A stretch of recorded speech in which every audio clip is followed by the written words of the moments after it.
अबे वो सब सुनते बानी कोका कोला कि कहे तोहर भोरे से लट पर बलोला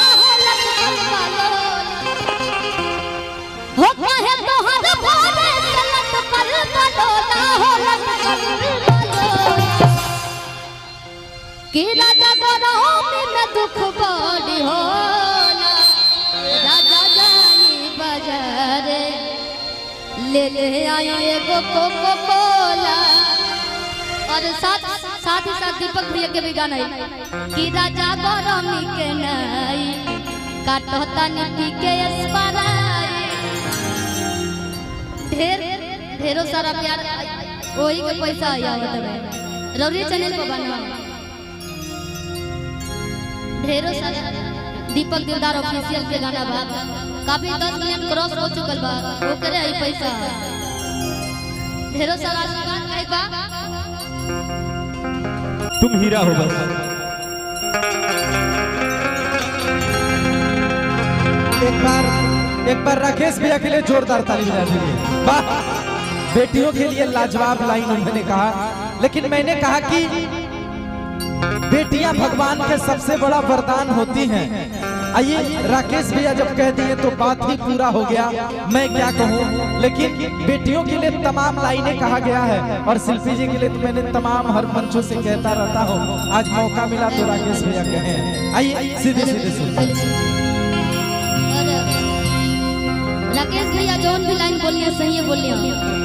हमनियों के 4 लाइन बनी जब हम चौथा नंबर पे बनी तो हमने सब लोग उदास रहे सब लोग रोवत रहे जब हम खेल रहे और खास करके जितना भी हेलो है ने साउंड सुनो भैया बोल जितना भी लोग जाइल बा सबके हमार सादर प्रणाम बा और हम वो वाला सुनो हां हेलो और आज हमके हेलो इतना बड़ कलाकार आयल बा भैया हमके खुदे आज गावे के मन नहीं थे कर राकेश भैया चौहान जी दीपक भैया पवन भैया मोनू भैया हेलो हेलो तार भाई साउंड बजाता आज अच्छा सोना भैया बेदर्दी जी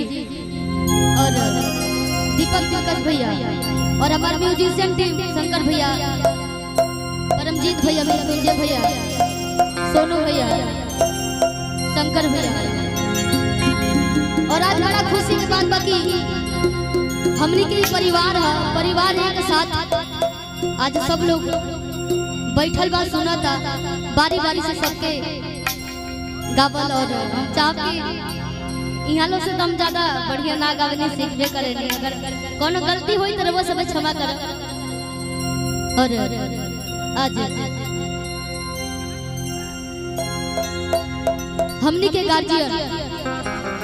एक प्रकार से गार्जियने वाले सोनू भैया सोनू सर अब पंकज सर के शादी और शादी के ढेर सारा शुभकामना जेगा हमने के वहाँ के खुश रख रहे ओएगा दोनों परानी खुश रही सबे और हम जानते नहीं बेसब्री से इंतजार करे वो सबके कहे के बाद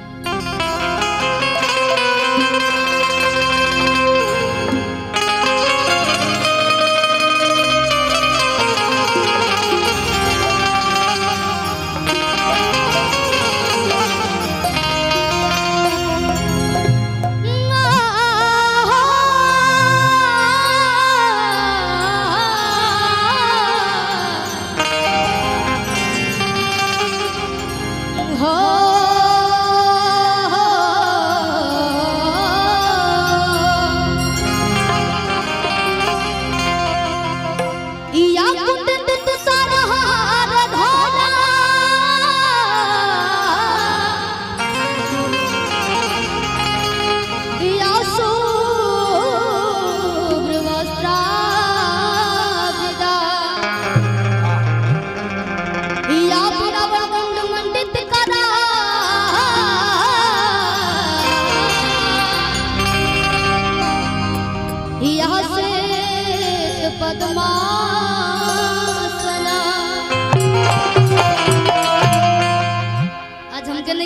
हम का गए।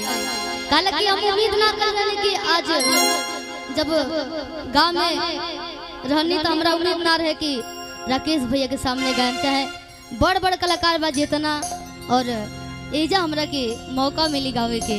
लेकिन वो सबके प्यार बा, भैया लोग के आशीर्वाद बा, सपोर्ट बा और हाँ माइक बहुत सारा सोना भैया रउए बैठल बनी तो देखिए एकरा के। हेलो हेलो हेलो हेलो और बहुत बहुत धन्यवाद। हेलो हेलो हेलो हाँ ठीक है। बेदर्दी सर के कि पहला गाना यहाँ के रिकॉर्ड करल रही कि बोला का भाव बा तोहरा लीची के हो और बहुत बहुत अब तो हम हेलो हेलो मुखिया जी के चापाकल और पीड़िया बरत वाला गाना रहे प्रमोद भैया जी के काफी सपोर्ट बा और जितना आज हम खड़ा बनी सब कलाकार के सपोर्ट बा और यहाँ सब गार्जियन बनी हमार और रउआ सब बनी, हम कुछ नहीं की और इतना प्यार मिलल एकरा खातिर तहे दिल से धन्यवाद और कोशिश रही कि अच्छा से अच्छा करे के कहे बा। गाना एगो आइल बा कि राजा काला साड़ी लइहा कमर में छिप जाए राजा काला साड़ी लइहा। काफी 2-4 जगह से फोन आई लगे गाना खातिर हो कि खाई अपन मर्दा के कमाई लजाई काहे कि बोला मुँह के बिगड़ला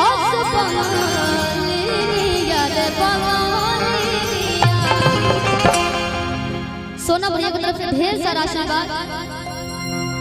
कि बोला मुँह के बिगड़ला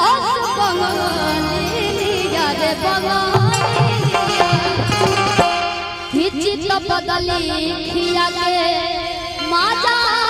मरल सरे अबे वो सब सुनते बानी कोका कोला कि कहे तोहर भोरे से लटकल बलोला हो कहे तोहर भोरे से लटकल बलोला हो कि राजा गरमी में दुख बड़ी होला राजा जानी बाजार ले ले आया एगो कोको कोला और साथ ही साथ दीपक भैया के भी गाना है कि राजा गरमी के नई काटता नीति के स्पराई ढेरों सारा प्यार वही के पैसा आया होता रौरी चैनल पर बना ढेरों सारा दीपक दिलदार ऑफिशियल के गाना बा काफी 10 मिलियन क्रॉस हो चुकल बा वो करे आई पैसा ढेरों सारा आशीर्वाद बा।